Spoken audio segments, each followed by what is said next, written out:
Assalamualaikum warahmatullahi wabarakatuh. Welcome back to my YouTube channel Nurhayati Education. Oke teman-teman, pada kesempatan kali ini saya akan membahas bagaimana ya caranya agar murid privat kita betah belajar dengan kita. Oke, pengen tahu bukan caranya? Tapi jangan di skip-skip ya, tonton sampai selesai video saya. Sebelumnya jangan lupa klik like, comment, share, and subscribe. Terima kasih.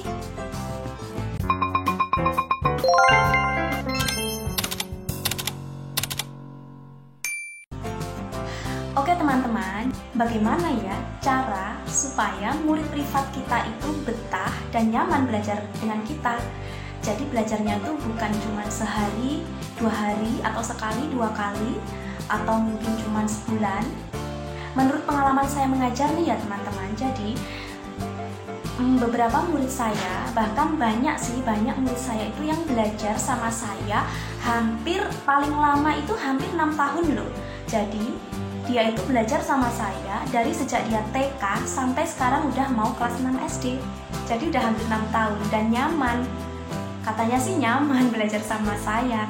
Jadi kira-kira apa ya tips atau caranya? Bagaimana kok dia bisa sampai nyaman dan betah belajar sama kita dan gak mau ganti-ganti sama guru yang lainnya? Ini video saya ini bukan maksud menggurui ya teman-teman. Jadi ini cuman saya itu bercerita pengalaman saya dan mungkin ini adalah cara yang bisa teman-teman lakukan. Semoga bermanfaat bagi teman-teman guru les privat di luar sana. Oke, langsung saja ya. Apa saja ya caranya? Berdasarkan pengalaman saya, yaitu saya simpulkan karena poin-poin berikut ini. Poin pertama adalah kita harus melakukan pendekatan terhadap murid kita. Itu yang pertama. Dan yang kedua yaitu kita menyampaikan materi secara santai tapi pasti. Oke, yang ketiga, kita memberikan apresiasi dan evaluasi. Dan yang terakhir, yang keempat, yaitu adalah dengan kesabaran. Oke, sekarang kita ulas satu persatu. Yang pertama tadi yaitu melakukan pendekatan terhadap murid privat kita. Melakukan pendekatan, bagaimana ya caranya? Jadi teman-teman, sebelum kita mengajar sama murid privat kita di pertemuan pertama, kita itu harus bisa memberi kesan yang bagus atau kesan yang baik di awal kita berjumpa. Jadi kita melakukan pendekatan karena murid kita tuh anak-anak. Jadi kita itu harus bisa menempatkan diri kita seolah-olah kita itu harus ikut masuk dalam dunia anak-anak juga. Jadi kita berlaku bukan hanya sebagai seorang guru, tapi melainkan sebagai teman dia juga. Jadi di saat kita berkunjung ke rumahnya untuk jadwal belajar, bukan ngerasa, aduh, bu guruku datang, terlihat formalitas banget, agak gimana sepanang. Jadinya anak tuh mikirnya, aduh aku bertemu bu guru nih, rasanya kayak deg-degan atau rasanya nggak nyaman, nggak enak. Jadi nggak seperti itu. Jadi murid privat kita, begitu kita datang setiap jadwal les itu, dia tuh merasa bahwa temannya itu sudah datang gitu. Jadi dia itu merasa bahwa yang datang itu temannya. Tapi tetap ada batasannya antara guru dan murid, itu tetap ada. Tapi maksudnya di sini itu kita harus menempatkan diri selain sebagai guru belajarnya juga sebagai temannya atau sebagai kakaknya, kayak gitu. Jadi belajar tuh bisa enjoy, bisa nyaman. Kita melakukan pendekatan dengan cara mungkin kita tanya namanya, hobinya apa, kesukaannya apa. Sesekali kita dengarkanlah si anak atau si murid kita ini bercerita. Kadang-kadang anak itu kan pengen bercerita. Kalau sama temannya mungkin dia lagi mempunyai sesuatu atau mempunyai apa, tuh dia harus merasa memiliki teman untuk bercerita. Dia itu bercerita sama kita sebagai gurunya, itu dia juga merasa, oh ini teman aku. Jadi dia itu merasa leluasa dan nyaman sekali gitu loh bercerita. Jadi yang pertama kita harus melakukan pendekatan. Yang kedua, kita menyampaikan materi dengan santai tapi pasti. Maksudnya apa itu? Penyampaian materi dengan santai tapi pasti. Dalam belajar itu tidak selalunya harus terkesan formalitas. kayak resmi gitu. Sebenarnya kalau kita terlalu resmi itu jatuhnya nanti kalau anak sepaneng bawaannya kayak takut. Dia itu nggak ngerasa seperti itu, jadi santai, penyampaiannya santai tapi pasti tetap serius. Tidak lupa tujuan utama kita adalah menyampaikan materi agar si murid privat kita ini mudah menerima materi yang kita sampaikan. Mungkin kita bisa belajar melalui kita tunjukkan pakai smartphone, mungkin kita tunjukkan video-video yang relevan atau yang sesuai dengan materi yang akan kita sampaikan, itu boleh.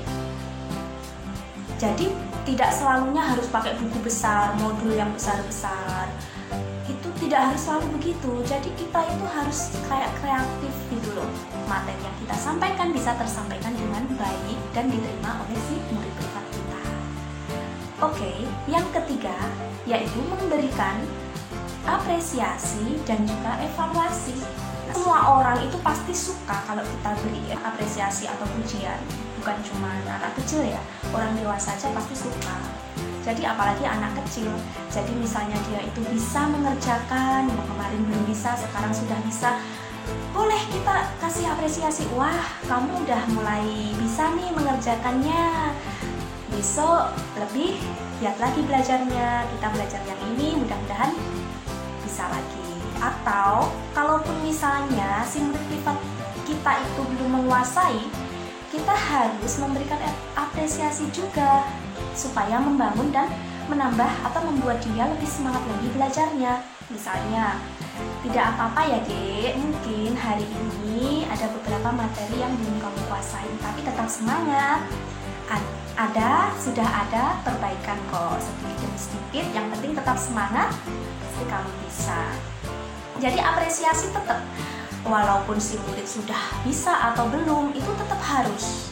Jadi itu akan menambah motivasi dan semangat belajarnya. Jadi kita tidak membuat mood dia down, turun. Jadi biar dia tetap semangat.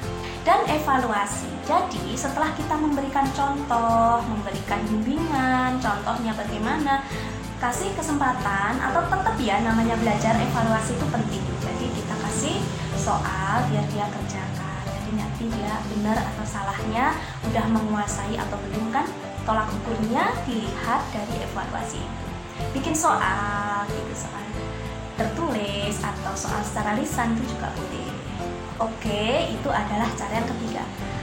Cara yang keempat adalah yaitu dengan kesabaran. Kenapa dengan kesabaran?